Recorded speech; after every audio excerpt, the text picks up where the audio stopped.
मेरा देश हिंदुस्तान एक अभिशाप से मुक्त हो रहा है और प्रधानमंत्री नरेंद्र मोदी ने अभी कुछ देर पहले अपने भाषण में इसी अभिशाप से मुक्ति का जिक्र किया। यह अभिशाप दशकों तक हिंदुस्तान के लोगों को परेशान करता रहा, वो अब खत्म होने के करीब है। मेरा देश अब नित नई इबारत लिख रहा है, दशकों की समस्या की जड़ पर प्रहार कर रहा है और वो बीमारी जिसे कई सालों तक चुनावी मुद्दा बनाया जाता रहा, अब अपने आखिरी दिन गिन रहा है। ये दो तस्वीरें आपके सामने हैं। ये आज के हिंदुस्तान की तस्वीर है। एक तस्वीर शहर की है जिसमें देश का युवा साइकिल की सवारी करता दिख रहा है और दूसरी तस्वीर ग्रामीण भारत की है जो अब महंगी गाड़ियों और टू व्हीलर्स पर फर्राटा भर रहा है। ये तस्वीर मैंने नहीं गढ़ी है, आंकड़े इस तस्वीर की गवाही दे रहे हैं। इस तस्वीर की पूरी कहानी उन आंकड़ों में छुपी है जो हाल ही में नीति आयोग ने जारी किए हैं। नीति आयोग वो आयोग है जो देश की तरक्की के लिए नीतियां बनाने और उन नीतियों को अमली जामा पहनाने का काम करता है। इसी नीति आयोग की रिपोर्ट कहती है कि देश में गरीबों की संख्या बहुत तेजी से कम हो रही है। नीति आयोग की रिपोर्ट कहती है कि ग्रामीण इलाकों में गरीबी 32.59% से गिरकर 19.28% पर आ गई है। फिर से सुन लीजिए, 32.59% से गिरकर पॉवर्टी 19.28% पर आ गई है, जबकि शहरी इलाकों में गरीबी दर 8.65% से कम होकर 5.27% रह गई है। इस रिपोर्ट के मुताबिक कई राज्यों में बहुत शानदार प्रदर्शन हो रहा है, लेकिन कई राज्य गरीबी कम करने में पिछड़ गए हैं। कुछ ऐसे राज्य भी हैं जो तेजी से गरीबी कम करने के बावजूद सबसे ज्यादा गरीब राज्यों के अगुवा बने हुए हैं। नीति आयोग की रिपोर्ट कहती है कि 2015 और 16 से 2019 और 20 तक के 4 साल में भारत में गरीबी दर 9.89% घट गई है। इस दौरान देश के 13.5 करोड़ लोग गरीबी रेखा से बाहर निकल गए हैं। 2015 और 16 में देश की कुल आबादी का 24.85% गरीब हुआ करता था, जो 4 साल बाद कम होकर 14.96% ही रह गया है। ये सिर्फ आंकड़ा नहीं है, इन आंकड़ों के पीछे एक मेहनत है, एक विजन है।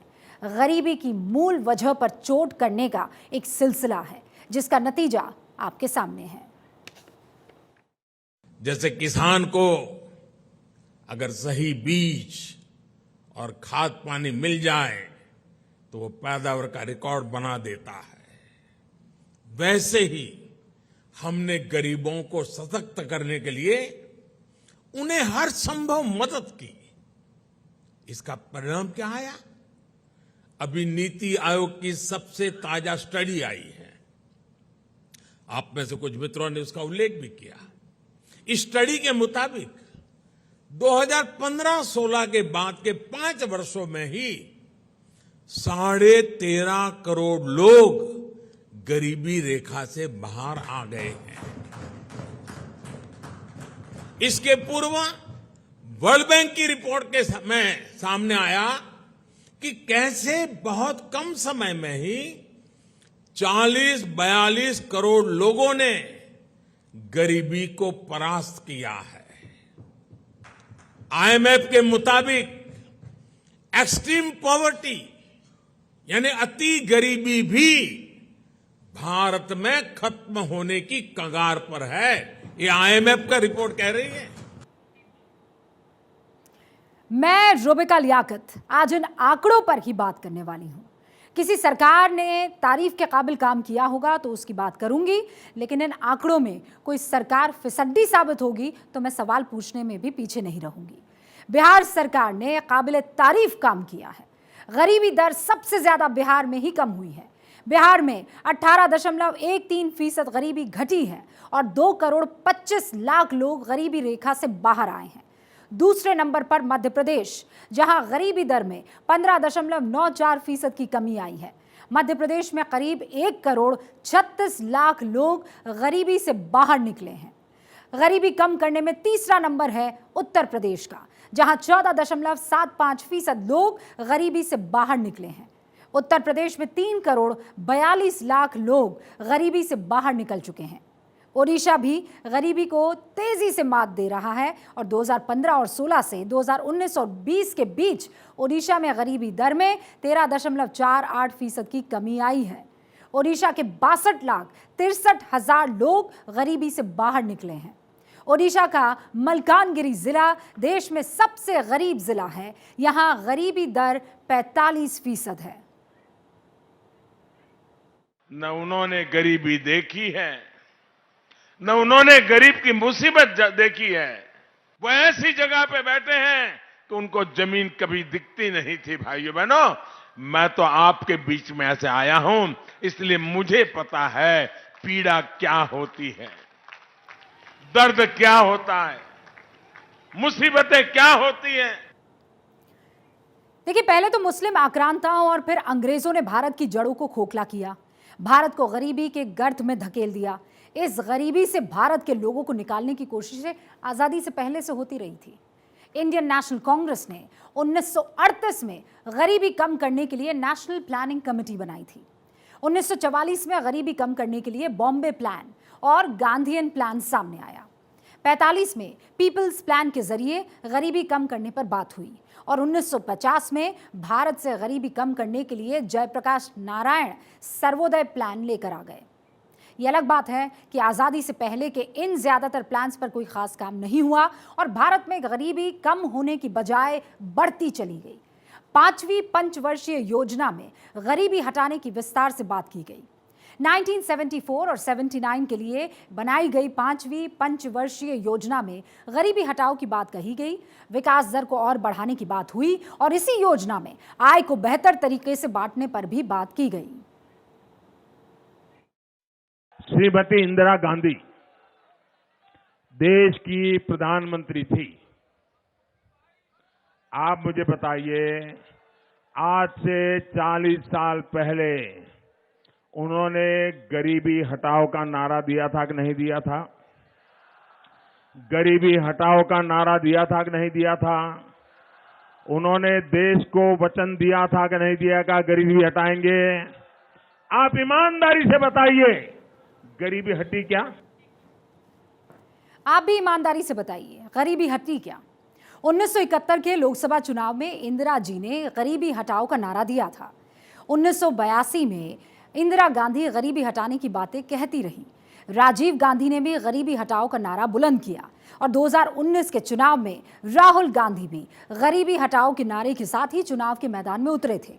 और एक दौर ऐसा आया जब राजनीति में कहा जाने लगा कि देश से गरीबी तो नहीं हटी, लेकिन गरीब जरूर हट गए। मैं ये आपको, हिंदुस्तान की जनता को, हिंदुस्तान के गरीबों से कहना चाहता हूं, लाइन 12,000 रुपए महीने की होगी। तो कांग्रेस पार्टी गारंटी करती है कि हिंदुस्तान के 20% सबसे गरीब परिवारों को, शौक मत होना, अभी धमाका बचने जा रहा है, 20% सबसे गरीब परिवारों को हर साल 72,000 रुपए देने जा रही है। कल भी आपने श्री राहुल गांधी जी का एक वक्तव्य सुना होगा। कहते हैं हर गरीब को सालाना 72,000 रुपया देंगे। पूछा जाना चाहिए 2004 से 2014 तक क्या कर रहे थे? ये तो सियासी बातें थी, लेकिन नीति आयोग की रिपोर्ट के मुताबिक देश से गरीबी कम करने में 12 इंडिकेटर्स ने काम किया है। कैसे? पोषण, स्कूली शिक्षा, रसोई गैस, पीने का पानी और बिजली के अलावा आवास और बैंक खाते वो चीज़ें हैं जिसने लोगों को गरीबी से बाहर निकालने में मदद की है। घर घर तक रसोई गैस पहुंचाने के लिए केंद्र सरकार ने उज्ज्वला योजना चलाई। हर घर तक बिजली पहुंचाने के लिए तेजी से काम हुआ। गरीबों को आवास देने के लिए पीएम आवास योजना चलाई और किसानों तक सीधे किसान सम्मान निधि पहुंचाने की बात है। जनधन योजना में खाते खुलवाकर गरीबों को बैंक से जोड़ा गया। केंद्र की इन योजनाओं के साथ ही राज्य सरकारों ने भी बेइंतहा कोशिश की, जिसके नतीजे सामने आ रहे हैं। और इसमें कोई दो राय नहीं है कि बिहार सरकार ने गरीबी कम करने के लिए काम किया और इसी खुशी में शायद सीएम नीतीश कुमार और डिप्टी सीएम तेजस्वी यादव बेंगलुरु की बैठक से जल्दी बाहर निकल गए होंगे, हमें ऐसा लगता है। लेकिन आज मेरे आंकड़े किसी सरकार को बख्शने वाले नहीं हैं। नीति आयोग की यही रिपोर्ट ऐसे आंकड़े भी देती है जिन पर 21वीं सदी में भारत की सरकारों पर सवाल खड़े हैं। इस दायरे में सबसे पहले बिहार सरकार ही खड़ी है।